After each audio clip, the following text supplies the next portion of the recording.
The warning was delivered by a species that no longer existed. Its name had been erased from most databases, its worlds reduced to drifting rubble fields marked hazardous debris on galactic charts. Only the Galactic Council's oldest archives still carried their final testimony, translated, verified, and ultimately ignored. The recording played anyway, more out of ceremony than belief. A tall, insectoid figure stood at the center of the hologram, its exoskeleton cracked, one limb missing, its breathing labored even through the audio filters. Behind it, fire bloomed through shattered domes and collapsing spires. "Do not attack the humans," the being said, its voice steady despite the chaos. "You will not win. You will not negotiate. You will not be forgiven." Several council members shifted impatiently. The Croth Imperium delegate, Supreme Talon Varix, clicked his mandibles in amusement. "Every defeated species claims their conqueror was unique." The being in the hologram raised a shaking limb. "They are not conquerors." The council chamber was vast, circular, designed to intimidate newcomers with scale and silence. Hundreds of species sat in tiered rings, their banners glowing softly behind them. Humanity's section, small, newly added, was empty. "They are hunters," the recording continued. "They will trade space for time. Time for blood. Blood for memory. And memory they will carry forever." The hologram flickered.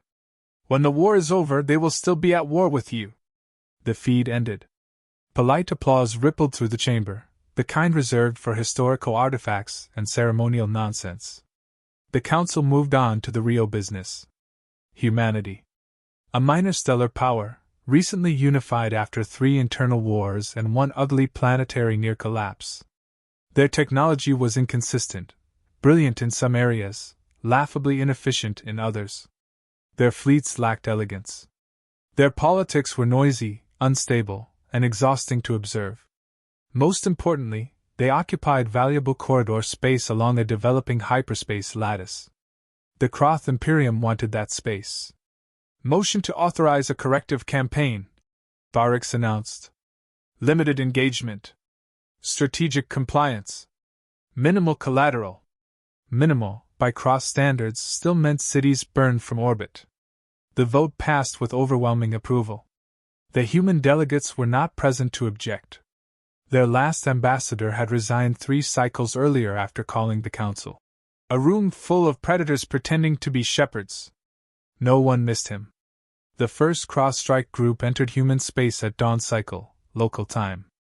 They expected resistance. What they found were evacuation beacons and silence.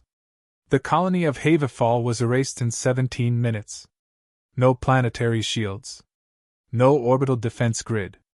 Just screaming civilian traffic fleeing too late, their drives cut apart by precise Croth fire. The Croth broadcast the destruction. They always did.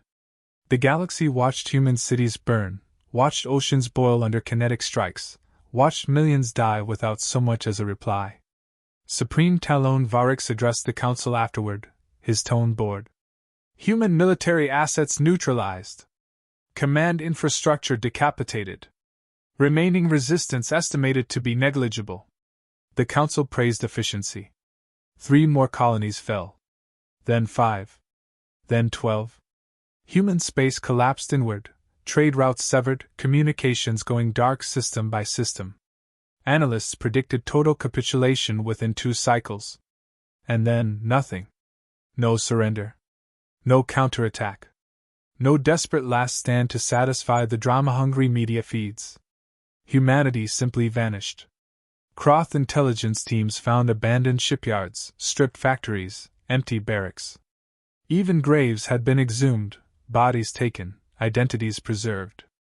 It unsettled some of the younger Croth officers. "Where did they go?" one asked. Varix dismissed the concern. "Into history." 6 months later, the listening post at Kale Rift failed to report. A routine malfunction, command assumed. The rift was unstable, prone to ion storms. A patrol was dispatched. They found the station intact, power running, life support nominal, external hull undamaged. Inside, every Croth was gone. No bodies. No blood. No signs of struggle. Only the walls. Deep gouges carved through composite alloy, symbols etched with industrial tools and human stubbornness. Not laser cut. Not burned. Scratched. Slowly. Deliberately. We are still here. The patrol captain ordered an immediate retreat. His ship never made it home. Over the next weeks, supply convoys vanished. Jump gates malfunctioned only for Croth vessels. Navigation buoys began transmitting corrupted data, routes that led directly into stellar gravity wells or dead zones where drives failed catastrophically. Croth engineers blamed sabotage. Croth admirals blamed incompetence. Croth politicians blamed each other. The first confirmed human attack came without warning. A Croth destroyer escorting fuel tankers near the Vorg expanse detected an anomalous mass, too small for a capital ship, too dense for debris. Before defensive systems could lock on, the object accelerated. It wasn't a missile. It was a ship. A human ship. It rammed the destroyer at relativistic speed, armor plates sloughing away as it punched deep into the hull before detonating. Not a full breach, just enough to cripple engines and leave the vessel drifting. Boarding craft followed immediately. Human marines poured in through the wound like angry ghosts. They didn't announce themselves. They didn't demand surrender. They moved with terrifying coordination, silent hand signals, overlapping fields of fire, brutal efficiency. Shotguns thundered in close quarters. Blades flashed in zero-G. Charges were placed not for destruction, but control. A Croth officer tried to broadcast a distress call. A human shot him through the throat and kept moving. When it was over, the Croth crew was gone. Not dead. Gone. The destroyer was found days later by a search flotilla, systems stripped, logs wiped, except for a single recovered audio file. A human voice, calm, almost conversational. "You came to our homes," it said. "Now we're coming to yours." Supreme Talon Varix watched the report in silence. For the first time since the campaign began, unease crept through the Imperium's command structure. This was not resistance. This was preparation. The Galactic Council reconvened in emergency session. Some delegates argued for escalation. Others suggested sanctions, negotiations, ceasefires. A lone archivist, old, half-forgotten, requested permission to speak. When granted, he replayed the ancient warning. No one laughed this time. Because the humans had not declared war. They had accepted it. And somewhere in the dark between stars, ships without flags were moving. Slowly, patiently. Learning every weakness their prey had been arrogant enough to leave exposed. The humans didn't fight like anyone expected. They didn't mass fleets to defend planets. They didn't mount elegant ambushes in nebulae or challenge the Croth in conventional battles. They disappeared from view, leaving their worlds intact but empty, their cities hollowed and stripped, as if the population had melted into the void itself. Supplies vanished. Fuel depots were sabotaged. Repair yards were riddled with tiny, deliberate flaws. The Imperium's analysts called it logistical insanity. The humans called it patience. Croth commanders panicked. Admiral Vorl of the Third Fleet sent reports filled with frustration and terror. Engines fail mid-jump. Supply convoys vanish. Communication nodes collapse. Civilians remain unarmed and unharmed.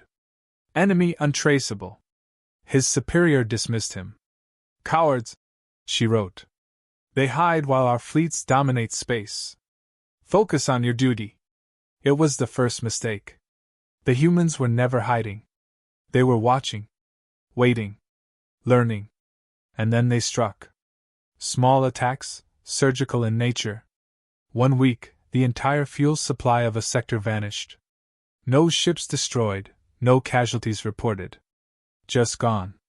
The Croth blamed pirates, sabotage, even black market thefts. By the next week, half their supply convoys were missing, and strange markings began appearing on derelict stations, human symbols carved into walls with tools, simple letters spelling out messages. "We see everything. You can't outrun us." By the third month, the humans became hunters. They didn't engage in open space battles. Instead, they attacked the nerves of the Croth Imperium, the logistical chains, the communications, the command hierarchy. Jump gates misaligned, hyperspace routes corrupted, relays hacked. Admiral Vorg watched as his fleet, once formidable, became a flotilla of drifting hulks, engines dead, navigation scrambled. His officers begged him to withdraw, to regroup. He refused. Humans will reveal themselves only when they choose, he muttered, but even he felt the gnawing unease of being watched. Then came the boarding operations. Human ships, ugly, modular, nearly laughable in design, rammed Croth hulls at full burn. Armor ripped and twisted, boarding teams deploying like predators. Shotguns and knives replaced plasma lances and energy rifles. Explosives tore through corridors, clearing bulkheads with efficiency and intent. The humans fought like they expected to die, but with the cold confidence of a predator who knows it will always return. One Croth officer survived the boarding. Barely. He clawed his way into a council recorder and whispered. They laughed. Not in joy, not in triumph. Relief. Like finally, we're something worth their attention. Meanwhile, the humans didn't stop at military engagements.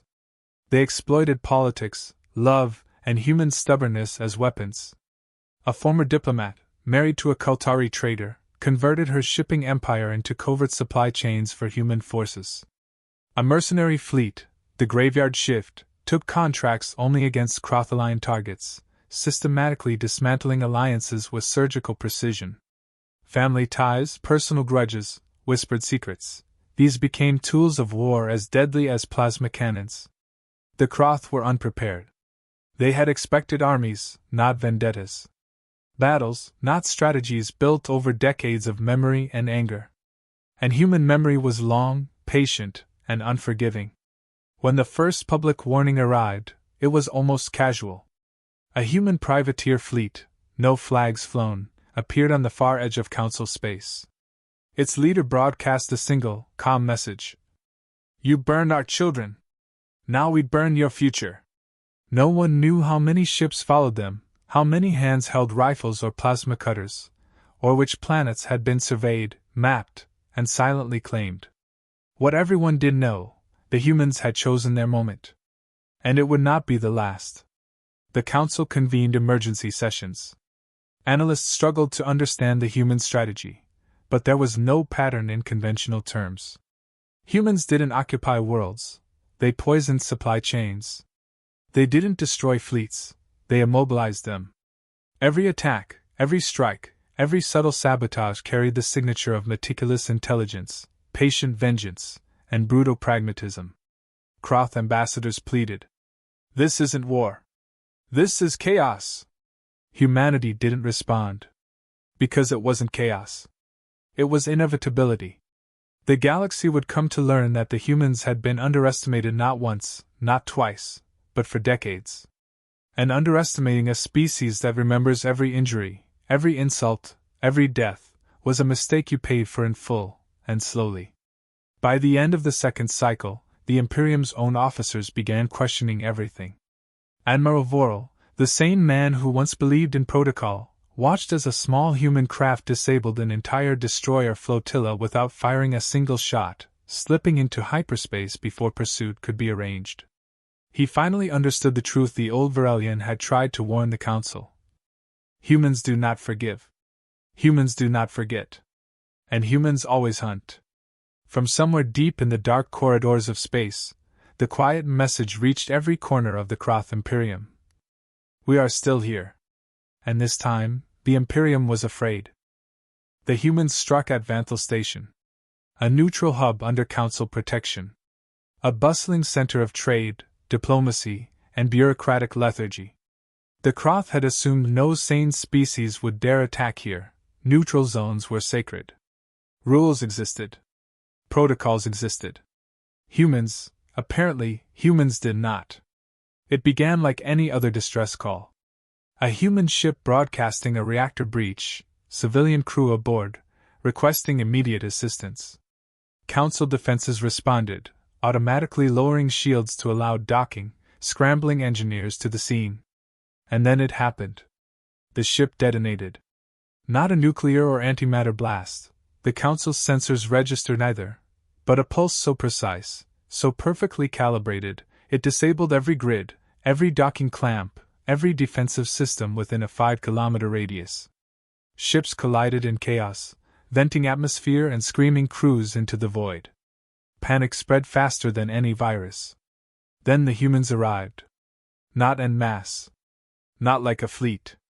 Small, deliberate units, boarding parties in patched-together armor, insignia from dead units stitched across chests, helmets scratched and painted with cryptic numbers and symbols. They moved like predators in a hall of mirrors, knowing every weakness before the enemy did. Council Marines tried to respond. They were efficient, trained, disciplined, but unprepared for human aggression. Shotguns roared in corridors designed for laser rifles. Explosives tore through bulkheads. Every move the humans made was backed by instinct, experience, and an almost pathological patience. A Croth ambassador, terrified, fled into the main concourse. He collided with one of the humans. The man, or rather, the soldier, stood calm, tired eyes scanning. He spoke slowly, clearly, as though explaining an arithmetic problem. "You burned our children," he said. "Now we burn your future." No hesitation. No anger. Just certainty. The ambassador begged.